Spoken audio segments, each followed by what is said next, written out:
ويل لكل همزة لمزة الذي جمع مالا وعددا يحسب أن ماله أخلدا كلا لينبذن في الحطمة وما أدراك ما الحطمة نار الله الموقدة التي تطلع على الأفئدة. وقال رسول الله صلی اللہ علیہ وسلم لا يدخل الجنة قتال او كما قال صلی اللہ تبارک و تعالی علیہ وسلم. انتہائی لائق صد احترام بھائیوں اور دوستوں، اللہ تعالیٰ نے ہمیں جو دین عطا فرمایا ہے اس میں معاشرت کے بہت خوبصورت احکامات ہمیں عطا فرمائے ہیں.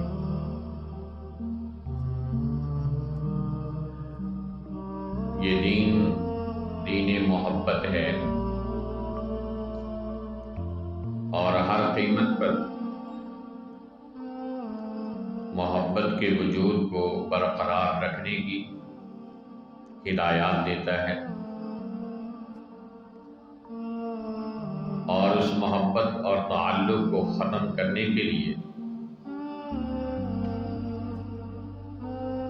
جو اسباب ہیں ان کی شدت کے ساتھ نفی کرتا ہے، تاکہ اسلامی معاشرہ محبت، اخلاق اور احساس کی لڑی میں پرویا رہے. جس گھر، جس ادارے اور جس معاشرے میں شریعت کی دی ہوئی اصلاح معاشرہ کی ہدایات کو نظر انداز کیا جاتا ہے، وہ گھر، وہ ادارہ، وہ معاشرہ، وہ ملک، وہ امت تباہ و برباد ہو جاتی ہے. سکون، چین اور اطمینان ان کے درمیان سے ختم ہو جاتا ہے. نبی پاک علیہ السلام جیسی ہستی کہ اگر کوئی دو نمبری آ کر کرتا بھی تھا تو آپ صلی اللہ علیہ وسلم کو اللہ وحی کے ذریعے سے بتا دیتے تھے. منافقین نے قسم اٹھا کے کہا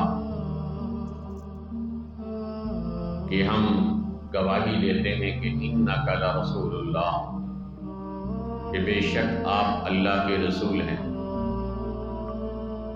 اللہ تعالیٰ نے انہی تاکیدی الفاظ میں ارشاد فرمایا واللہ یشہد ان المنافقین لکاذبون، اور اللہ گواہی دیتا ہے کہ یہ منافق جھوٹے ہیں.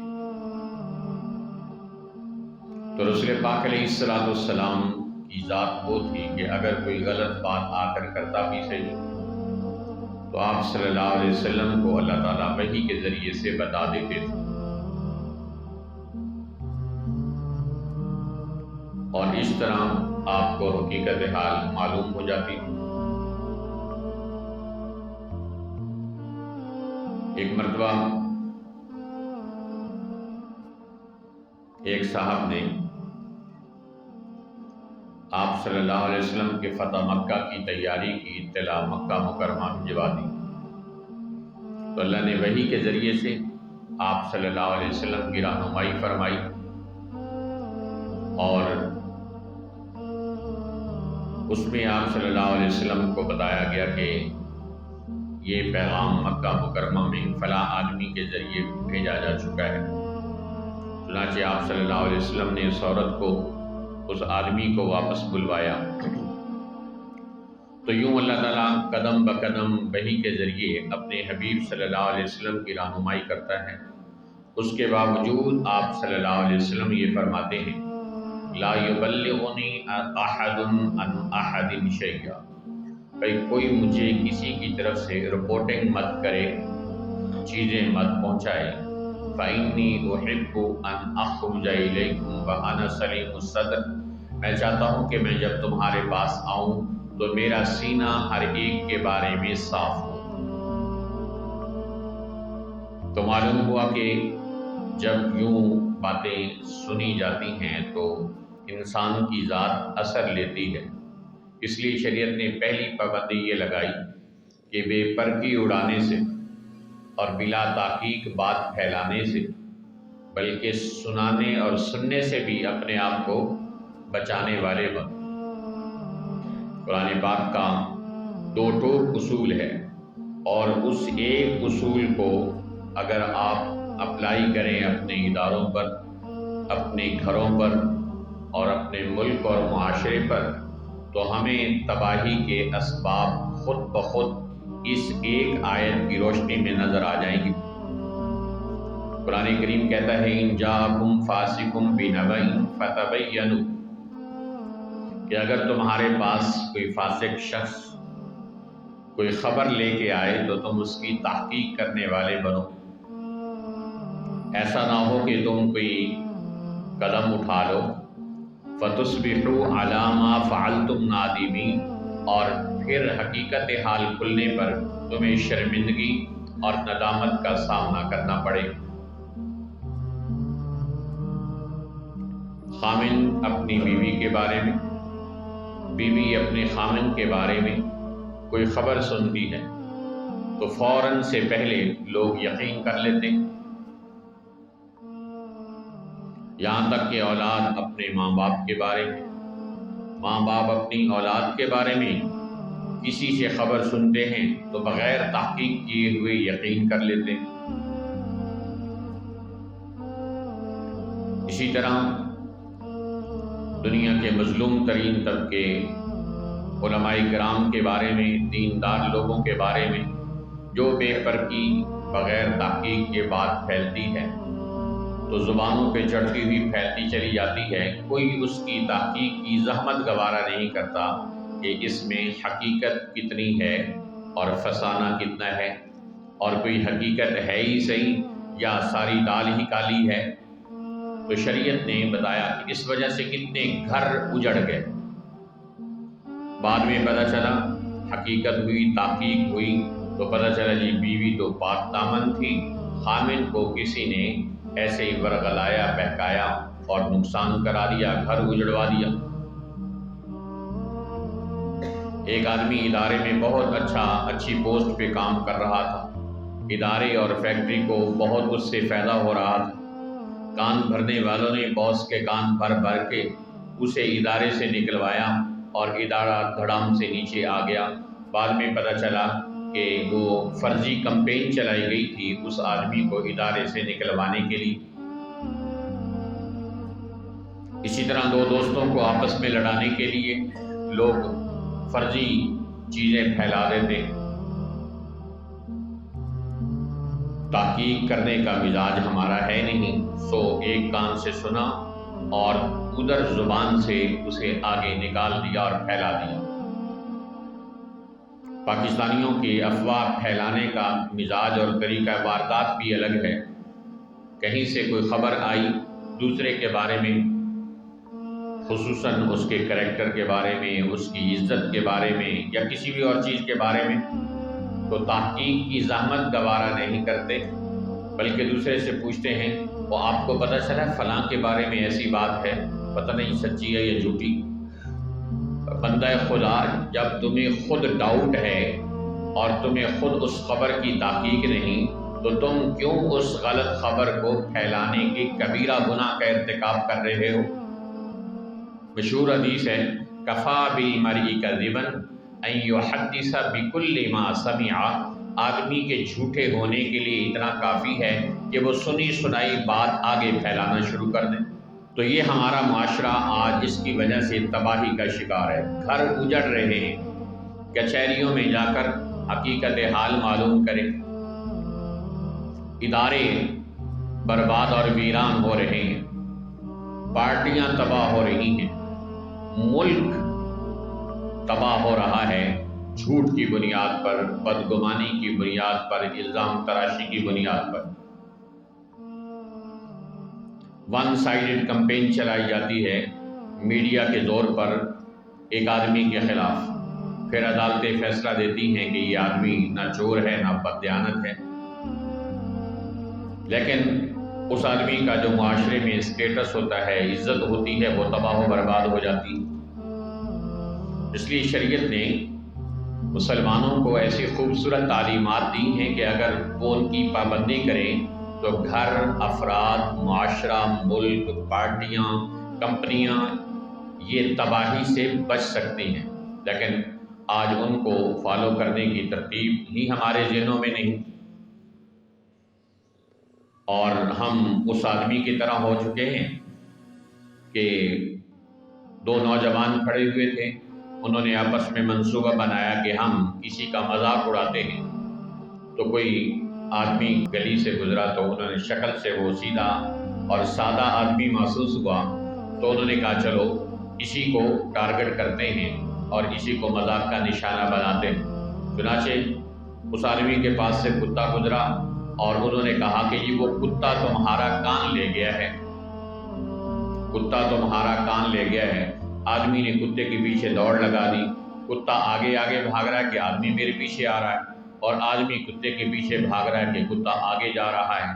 آخر کئی گلیوں سے گزرتے گزرتے ایک آدمی نے انہیں دیکھ کے کہا بھائی میاں کیوں دوڑے جا رہے کتے کے پیچھے؟ کہا لوگوں نے کہا ہے کہ کتا میرا کان لے جا رہا ہے۔ کہا جی کان دو ہوتے ہیں اور تمہارے دونوں کان تو سلامت ہیں۔ کہا لوگوں نے کہا تو میں نے اپنے کان چیک کیے بغیر کتے کے پیچھے دوڑ لگا دی کہ میں اپنا کان چھڑوا۔ تو یہ مزاج بن گیا ہے لوگوں کا کہ ذرا کوئی بات اڑی اور بس کتا کان لے گیا، کتے کے پیچھے دوڑنی شروع کر دی، کان کو ہاتھ لگا کے نہیں دیکھنا کہ موجود ہیں بھی صحیح ہے نہیں۔ تو بات کتنی ہے کتنی نہیں، حقیقت ہے بھی صحیح یا نہیں، تو اس کو لوگ اٹھانا اڑانا اور پھیلانا شروع کر دیتے ہیں۔ تو شریعت نے اس مزاج سے روکا ہے کہ یہ قوموں، اداروں، افراد، گھروں کی تباہی کا بہت بڑا سبب بن جاتا ہے، خصوصاً اس زمانے میں جب آپ دیکھ رہے ہیں کہ دین اور دیندار لوگ، علماء، صلحاء، اولیاء اللہ یہ ٹارگٹ ہیں لوگوں کے، تو پھر اس کو لوگ کوئی موقع نہیں جانے دیتے، چاہے انہیں افواہ بنانی پڑے، چاہے انہیں فسانہ گھڑ کے پھیلانا پڑے۔ مقصود دین کا استہزاء ہے، دینداروں کو ٹارگٹ کرنا ہے، علماء، صلحاء، اولیاء اللہ کی عظمت لوگوں کے دلوں میں گھٹانا ہے تاکہ لوگ دین سے کٹ جانے والے بنیں۔ اب براہ راست اگر کوئی دین کو گالی دینا چاہے تو مسلمان ملک ہے، مسلمان معاشرہ ہے، لوگ اسے کاٹ کھانے کو آ جاتے ہیں۔ تو جو دین کو گالی نہیں دے سکتا پھر وہ مولوی کو گالی دیتا ہے، جو مسجد کو گالی نہیں دے سکتا پھر وہ مولوی کو گالی دیتا ہے، اور جو دین کو گالی نہیں دے سکتا وہ کسی اللہ والے کو گالی دیتا ہے۔ تو یہ جو مزاج ہے ہمارا، اس سے ہم نے دوسروں کو پہچاننا ہے کہ جو آدمی دیندار کو ٹارگٹ کر رہا ہے دراصل وہ دین کو ٹارگٹ کر رہا ہے۔ تو ہمیں اس کو سمجھنا ہے۔ یہ جو آپ کو بتائیے مشتاق صاحب کی بات ہے، انہوں نے یہ بتایا کہ جو آدمی دین کو برا کہنا چاہتا ہے لیکن معاشرے کے خوف کی وجہ سے نہیں کہہ سکتا، تو پھر وہ دینداروں کو، علماء، صلحاء کو، اولیاء کو وہ نشانہ بناتا ہے اور یوں اپنے اندر کی بھڑاس نکالنے کی کوشش کرتا ہے۔ تو اس لیے مسلمانوں کو یہ حکم دیا گیا کہ جو بھی معاملات ہوں، کہیں سے کوئی اڑتی ہوئی خبر پہنچتی ہے تو تم اس کو وائرل کرنے کا شوق اور کمنٹس حاصل کرنے کا جنون اور شیئرز کی دوڑ میں شامل ہونے کی بجائے تحقیق کرنے والے بنو۔ ایسا نہ ہو فَتُصْبِحُوا عَلَىٰ مَا فَعَلْتُمْ نَادِمِينَ، ایک گناہ کو پھیلانے میں، ایک جھوٹ کو، جس طرح جھوٹ بولنا گناہ کبیرہ ہے تو جھوٹ کا پھیلانا بھی گناہ کبیرہ ہے، جس طرح غیبت کرنا گناہ کبیرہ ہے اور غیبت کو پھیلانا بھی گناہ کبیرہ ہے، جس طرح چغلی کرنا گناہ کبیرہ ہے تو چغلی سننا اور اس کو پھیلانا بھی گناہ کبیرہ ہے۔ حضرت امام شہاب الدین زہری رحمۃ اللہ علیہ خلیفہ شام بن عبد الملک کی محفل میں بیٹھے تھے کہ انہوں نے خلیفہ صاحب کے چہرے پر کچھ ناراضگی کے آثار دیکھے، تو امام صاحب نے پوچھا امیر المومنین آپ کے چہرے پر ناراضگی کے آثار کیوں دکھائی دے رہے ہیں؟ کہا جی میں نے سنا ہے کہ آپ میری فلاں فلاں جگہ برائیاں بیان کر رہے ہیں۔ تو انہوں نے کہا جی میں نے تو ایسی کوئی آپ کی برائی بیان نہیں کی، آپ کی کسی محفل میں غیبت نہیں کی۔ تو خلیفہ ہشام بن عبد الملک نے کہا میں نے ایک معتبر آدمی سے سنا ہے۔ تو امام شہاب الدین زہری رحمۃ اللہ علیہ نے بڑا خوبصورت جملہ ارشاد فرمایا، کہا چغلی کرنے والا بھی کبھی معتبر ہو سکتا ہے، غیبت کرنے والا بھی کبھی معتبر ہو سکتا ہے۔ عربی کا ایک شعر ہے، من سبک فقط سبک سبتین، کہ جو آپ کے پاس کسی کی غیبت کر رہا ہے وہ لازماً آپ کی غیبت بھی دوسروں کے سامنے کرے گا۔ امام حسن بصری رحمۃ اللہ علیہ کے ارشاد ہے کہ جو آپ کے سامنے اوروں کی چغلی کر رہا ہے وہ اوروں کے سامنے آپ کی چغلی بھی کرنے والا بنے گا۔ اس لیے چغل خور، غیبت کرنے والا کبھی معتبر نہیں ہوتا۔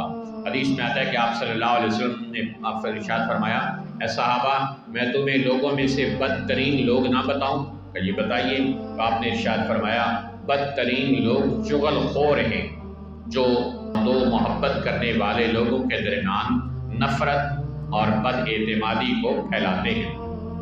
تو یوں کہیے کہ چغل خور محبت کا چور ہے۔ اس حدیث کی روشنی میں چغل خور محبت کا چور ہے، وہ دو خاندانوں میں، میاں بیوی میں اور ادارے کے مالک اور اس کے ملازموں میں، پیر اور اس کے مریدوں میں، امام اور اس کے مقتدیوں میں غیبت پھیلا کر، جھوٹ پھیلا کر، چغل خوری کر کے دوریاں اور فاصلے ڈالنے والا بنتا ہے۔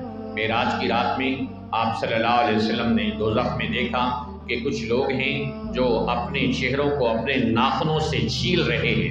آپ صلی اللہ علیہ وسلم نے پوچھا جبرائیل امین یہ کس گناہ میں مبتلا ہیں اور کیوں اپنے ہی ہاتھوں سے، اپنے ناخنوں سے اپنے چہروں کو چھیل رہے ہیں؟ کہ یا رسول اللہ صلی اللہ علیہ وسلم یہ وہ لوگ ہیں جو دنیا میں چغل خوریاں کرتے تھے اور غیبتیں کیا کرتے تھے، ان کو خدا نے جہنم میں یہ سزا دی۔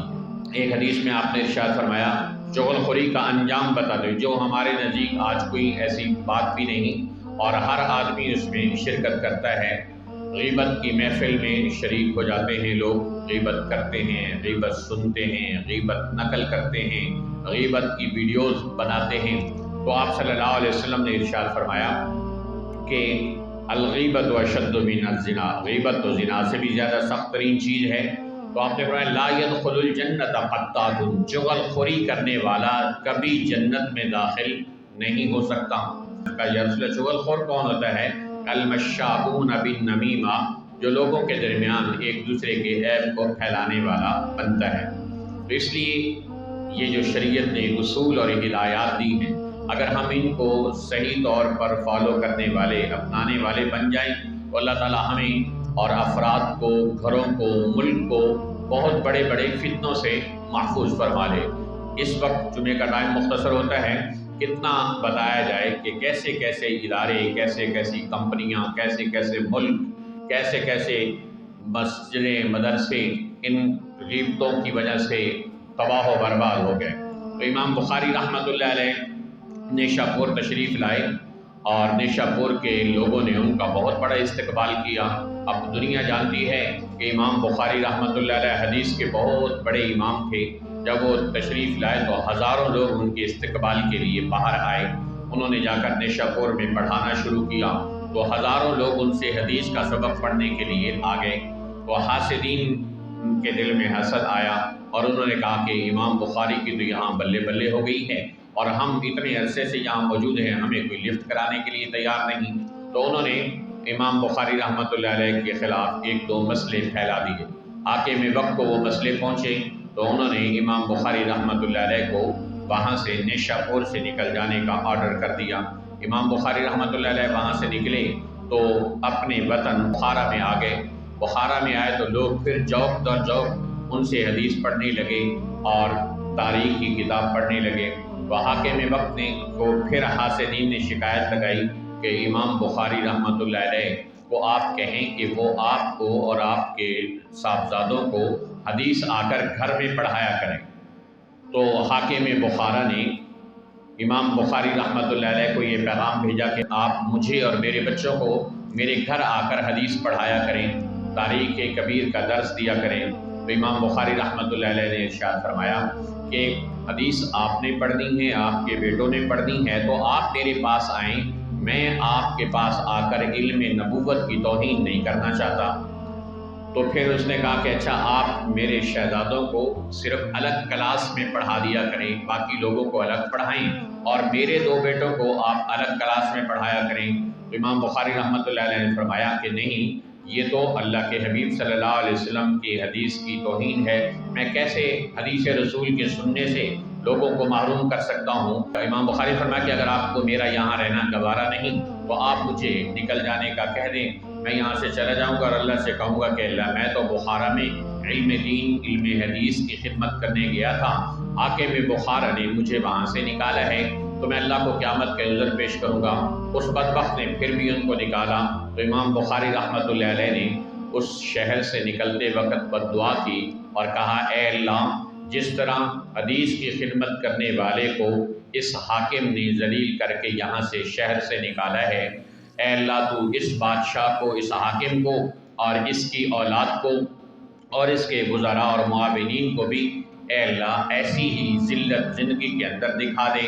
چنانچہ امام بخاری رحمۃ اللہ علیہ تو بخارا چھوڑ کر، اپنا وطن چھوڑ کر چلے گئے، لیکن چند ہی دن بعد خلیفۃ المسلمین اس حاکم بخارا کی کسی غلطی پر شدید ناراض ہوئے اور اس کو معزول کیا اور اسے منہ کالا کر کے گدھے پر بٹھا کر سارے شہر میں اس کو گھمایا، اور اس کے بعد ذلت کی موت وہ اور اس کی اولاد اور اس کے معاونین اور وزراء بھی معزول کر دیے گئے اور ذلت کی موت مر گئے۔ تو یہ واقعہ ہمارے لیے سبق۔ امام سفیان ثوری رحمۃ اللہ علیہ فرماتے تھے کہ ہم بادشاہوں کی تلواروں سے نہیں ڈرتے، ہم مظلوم کے اٹھے ہوئے بد دعا کے ہاتھوں سے ڈرتے ہیں۔ ایسا نہ ہو کہ مظلوم کی آہ نکلے اور ہمارا کچھ بھی نہ رہے۔ تو مظلوم تو کافر بھی ہو تو قرآن کہتا ہے، حدیث میں آتا ہے کہ لَأَنصُرَنَّكَ وَلَوْ بَعْدَ حِينٍ، اللہ فرماتا ہے کہ میں اس کی ضرور مدد کروں گا چاہے تھوڑا ٹائم لگ جائے۔ تو یہ جو چنگیز خان مسلط ہوا، جس نے عالم اسلام کی اینٹ سے اینٹ بجا دی اور پوری تاریخ کا نقشہ بدل کے رہ گیا، اگر یہ فتنہ تاتار نہ ہوتا تو نہ جانے اسلام کی شان و شوکت کے کیسے ڈنکے بجتے۔ لیکن چنگیز خان نے اپنے کچھ سفیر بھیجے اور سفیر کو خلیفہ وقت نے قتل کروا دیا۔ تو اس کافر بادشاہ نے کہا اے اللہ، سفیروں کو قتل کرنا تو جائز نہیں، میں تو تجھے نہیں مانتا، لیکن تو مسلمانوں کا خدا ہے، تو مسلمانوں نے زیادتی کی ہے، میرے بندوں کو قتل کیا ہے، سفیروں کو تو قتل نہیں کیا جاتا، میں بد دعا کر رہا ہوں کہ تو اپنے ماننے والوں کے خلاف میری مدد کر۔ تو کافر تھا چنگیز خان، ظالم اور جابر تھا، اس نے ان 1 2 نہیں، 100 1000 نہیں، لاکھوں انسانوں کے خون کے دریا بہا دیے، لیکن بد دعا جب اس نے کی، مظلوم جب وہ بنا تو اللہ تعالیٰ نے اس بدبخت کی بھی مدد کی۔ اس لیے ہمیں اس سے بھی ڈرنا ہے۔ اور امام مولانا روم رحمۃ اللہ علیہ، مشہور آپ نے سنا ہوا ہے، مولانا رومی بھی کہتے ہیں، مولانا روم بھی کہتے ہیں، ان کے والد محترم کو اللہ تعالیٰ نے بڑی عزت دی تھی، لوگ ان کے پاس آتے، بادشاہ، وزراء، علماء، تاجر، دیندار طبقہ، جو بھی نیک آدمی ہوتا ہے اللہ لوگوں کے دلوں میں اس کی محبت ڈال دیتے ہیں۔ تو مولانا روم رحمۃ اللہ علیہ کے والد کے پاس بادشاہ وقت ملنے آیا تو اس نے دیکھا کہ وزیر اعظم اس سے پہلے بادشاہ کی محفل میں بیٹھا ہوا ہے، اور پہلے لائن کے، دوسری اور تیسری لائن کے وزراء بھی باادب انداز سے بیٹھے ہوئے ہیں۔ دوسری طرف اس کی نظر پڑی تو شہر کے معززین اور بڑے بڑے تاجر بیٹھے ہوئے ہیں۔ تیسری طرف اس نے دیکھا کہ بڑے بڑے علماء اور صلحاء مولانا روم رحمۃ اللہ علیہ کے والد محترم کی بارگاہ میں ادب و احترام سے، خاموشی سے بیٹھے ہوئے ہیں۔ تو اس کے دل میں غیرت پیدا ہوئی اور اس نے کہا کہ ساری عزت تو مولانا روم کا باپ لے کے بیٹھا ہوا ہے، میرے پاس کیا رہ گیا سوائے خزانے کی چابیوں کے۔ وہ اٹھا اور پہنچا اور خزانے کی چابیاں اس نے مولانا روم رحمۃ اللہ علیہ کے والد محترم کو یہ کہہ کر بھجوا دی کہ بس خزانے کی چابیاں میرے پاس رہ گئی ہیں، باقی سب کچھ تو آپ نے اپنے پاس رکھ لیا ہے، یہ بھی رکھ لیں۔ تو مولانا روم رحمۃ اللہ علیہ کے والد نے فرمایا کہ چابیاں واپس بھجوا دیں اور اس کو کہا آج بدھ کا دن ہے، جمعرات کا دن گزارنے دو، جمعہ پڑھ کر میں تمہارے شہر سے چلا جاؤں گا تاکہ یہ سارے لوگ تمہاری عزت کرتے رہیں۔ تو جب یہ بات پھیلی لوگوں کے درمیان تو ایک وزیر کا استعفیٰ آیا، دوسرے کا آیا، تیسرے کا، چوتھے کا آیا، بڑے بڑے تاجر اپنے سامان سمیٹنے لگے، کاروبار کلوز کرنے لگے۔ بھائی کیا ہوا ہے؟ استعفے کیوں آ رہے ہیں؟ تاجر اپنے کاروبار کیوں سمیٹ رہے ہیں؟ معززین شہر اپنی دکانیں اور کاروبار کیوں بند کر رہے ہیں؟ کہا جی اس لیے کر رہے ہیں کہ مولانا روم یہاں سے شہر چھوڑ کے جا رہے ہیں، اگر انہوں نے یہاں نہیں رہنا تو ہم بھی اس شہر میں رہنے کے لیے تیار نہیں ہیں۔ بالآخر حاکم وقت آیا اور اس نے مولانا روم رحمۃ اللہ علیہ سے معافی مانگی اور کہا جی اگر وزراء چلے گئے، تاجر چلے گئے اور عوام نکل گئی تو میری کہاں حکومت رہے گی؟ میں نے دیواروں پہ حکومت کرنی ہے۔ سو یہ ہیں اللہ والے کہ جن کی دل آزاری کرنے پر اللہ تعالیٰ یوں معاملات کو اتار دیتا ہے اور یوں اللہ لوگوں کے دلوں میں دین کی وجہ سے، دین کی خدمت کی وجہ سے لوگوں کے دلوں میں محبت پیدا کر دیتا ہے۔ اس لیے مسلمان کا یہ مزاج ہو کہ کسی کو تکلیف میں دیکھ کر اس کو خوش نہیں ہونا چاہیے۔ قرآن پاک نے کافروں کی یہ نشانی بتائی ہے، ان تصبہم حسنۃ، اگر مسلمانوں کو کوئی نیکی ملتی ہے، کوئی عزت ملتی ہے تو تسوہم، انہیں بری لگتی ہے۔ اگر مسلمانوں کو اللہ تعالیٰ کسی مصیبت، آزمائش، پریشانی، بیماری میں مبتلا کر دیتے ہیں تو یفرحوا بہا، تو کافر خوش ہونے لگ جاتے ہیں۔ کسی کو عزت دیتا ہے، کسی کو راحت دیتا ہے، کسی کو دولت دیتا ہے، مال ملک دیتا ہے، عہدہ سلطنت عطا کرتا ہے تو ایمان والے شماتت کا مظاہرہ نہیں کرتے، یعنی اس سے جلتے نہیں، خوش ہوتے ہیں کہ چلو اللہ تعالیٰ نے اس کو بھی یہ عطا فرما دیا ہے۔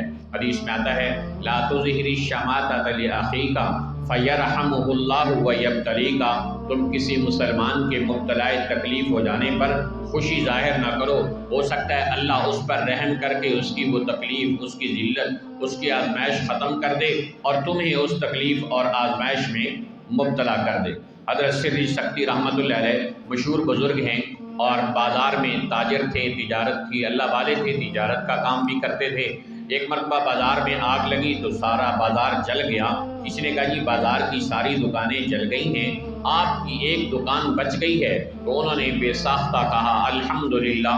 تو اچانک یہی نکل سکتا تھا، لیکن ہمارے لیے تو یہ معمول کی بات ہے کہ بھئی دکان جو بچ گئی تو الحمدللہ نہیں کہنا تھا تو کیا انا للہ کہنا تھا، لیکن وہ اللہ والے تھے، فوراً ان کے نفس کو تنبیہ ہوئی کہ میری دکان تو بچ گئی لیکن باقی سارے مسلمانوں کی دکانیں تو جل گئیں، میں اس پر الحمدللہ کہا تو گویا میں مسلمانوں کے نقصان پر خوش ہوا ہوں۔ اس پر انہوں نے توبہ کی اور ہمیشہ کے لیے دکان چھوڑ دی۔ کہ مسلمان کی ہلکی سی تکلیف پر میری زبان سے ارادے سے نہیں، بلا ارادہ بے ساختہ جو اچانک الحمدللہ نکل گیا، اس پر زندگی بھر کے لیے دکانداری چھوڑ دی اور استغفار کرتے ہوئے دنیا سے رخصت ہوئے کہ میں نے مسلمان کی نقصان پر خوشی کیوں محسوس کی۔ امام حضرت ابو درداء رضی اللہ تعالیٰ عنہ مشہور صحابی رسول ہیں، ان کی ایک کنیز تھی اور باندی، اس نے ایک دن کہا کہ آپ جن ہیں یا انسان ہیں؟ انہوں نے کہا کیا ہوا؟ کہا جی میں تو انسان ہوں، آپ کو جن ہونے کا شک کہاں سے پڑ گیا؟ کہا جی 40 دن ہو گئے لگاتار میں آپ کو زہر کھلا رہی ہوں لیکن آپ پر اثر ہی کوئی نہیں ہو رہا۔ تو امام حضرت ابو درداء رضی اللہ تعالیٰ عنہ نے ارشاد فرمایا کہ بھائی بات یہ ہے کہ جو اللہ کا ذکر کرنے والے ہوتے ہیں زہر وغیرہ کا ان پر کوئی اثر نہیں ہوتا۔ میں جب بھی کوئی چیز کھاتا پیتا ہوں تو میں اللہ کا اسم اعظم اس چیز پر پڑھ لیتا ہوں اور اللہ تعالیٰ مجھے اس کے زہریلے اثرات سے محفوظ کر لیتا ہے۔ اس باندی نے پوچھا کہ وہ اسم اعظم کیا ہے جو آپ کھانے پہ پڑھتے ہیں تو زہر بھی اثر کرنا چھوڑ جاتا ہے؟ تو فرمایا کہ وہ اللہ کے نبی کی بتائی ہوئی دعا ہے، بسم اللہ الذی لا یضر مع اسمہ شیء فی الارض ولا فی السماء وهو السمیع العلیم۔ پھر حضرت ابو درداء رضی اللہ عنہ اس سے باندی سے پوچھا کہ آپ نے مجھے زہر دینے کا پروگرام کیوں بنایا تھا؟ کہ جی میں نے تو اس لیے بنایا تھا کہ مجھے آپ سے نفرت ہے، آپ مر جاتے تو میں آزاد ہو جاتی۔ تو اب بتائیے کوئی اور ہوتا، 40 دن زہر کھلایا تو بچایا تو اللہ نے بچایا، ورنہ باندی نے تو اپنا کام کر دیا تھا۔ اب ان کے صبر اور برداشت اور درگزر کی حد دیکھیے. انہوں نے کہا انت حرۃ لوجہ اللہ، جاؤ تم اللہ کے لیے آزاد ہو، جاؤ تم اللہ کے لیے آزاد ہو. تو ہمارے ملازموں سے غلطی ہو جاتی ہے تو ہم تو اس کو دنیا اور آخرت سے نکالنے کے لیے، فارغ کرنے کے لیے تیار ہو جاتے ہیں.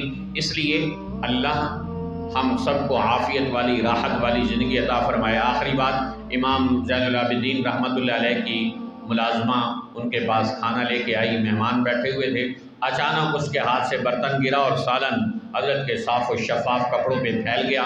تو انہوں نے فوراً غصے سے اس باندی کی طرف دیکھا تو انہوں نے کہا، قرآن پاک کی آیت پڑھی، وَالْكَاظِمِينَ الْغَيْظَ، اللہ والے غصے کو پینے والے ہوتے ہیں. تو امام زین العابدین نے فرمایا، کظمت غیظی، میں نے اپنا غصہ پی لیا. پھر اس نے کہا، والعافین عن الناس، ایمان والے تو اوروں کو معاف کرنے والے بھی ہوتے ہیں. تو امام زین العابدین نے فرمایا، عفوت عنک، میں نے تمہیں معاف بھی کر دیا. اس نے کہا، واللہ یحب المحسنین، ایمان والے تو احسان بھی کرتے ہیں. کہا، جاؤ انت حرۃ لوجہ اللہ، تم اللہ کی رضا کے لیے آزاد ہو. اللہ ہمیں بھی ان ہدایات پر عمل کرنے کی توفیق عطا فرمائے. وآخر دعوانا ان الحمد للہ رب العالمین.